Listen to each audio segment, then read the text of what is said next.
ज्वारीच्या पिठाचा आपण मस्तपैकी नाश्ता बनवणार आहोत. त्यासाठी मी 1 वाटी ज्वारीचं पीठ घेतलं आहे. 4 चमचे बेसन पीठ घेतले आणि ह्या बघा भाज्या बघा हे घेतल्यात. गाजर घेतले, कांदा घेतला, शिमला मिरची घेतली आणि कोथिंबीर घेतली. हे सर्व यात मिक्स करून घेते.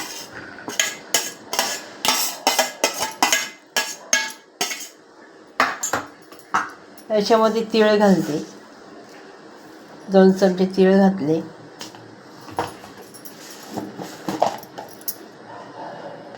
अर्धा चमचे हळद घातली.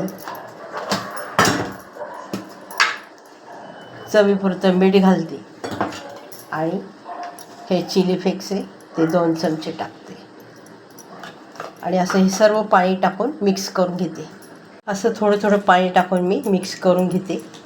याच्यामध्ये आपण सोडा किंवा इनो घालणार नाही. त्याच्यावर मी पॅन ठेवलं आहे, त्यात थोडं तेल घालते आणि तेल पसरवून घेते. बघा असं अगदी कमी तेलात हा नाश्ता तयार होतो. आणि मी कांदा, शिमला मिरची, गाजर ह्या भाज्या घातल्यात.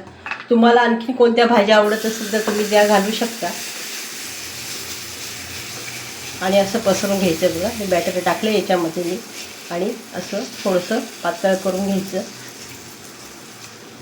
आणि त्यावर झाकण ठेवायचं.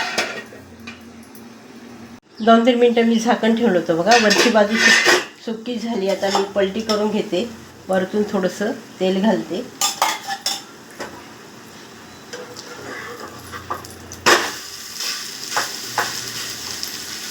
आता झाकण ठेवायची आवश्यकता नाही. आता आपण दुसऱ्या बाजूने शेकले का बघूया. बघा छान शेकले. आता मी काढून घेते आणि बाकीचे पण असेच करून घेते. असा आपला हेल्दी नाश्ता तयार झाला.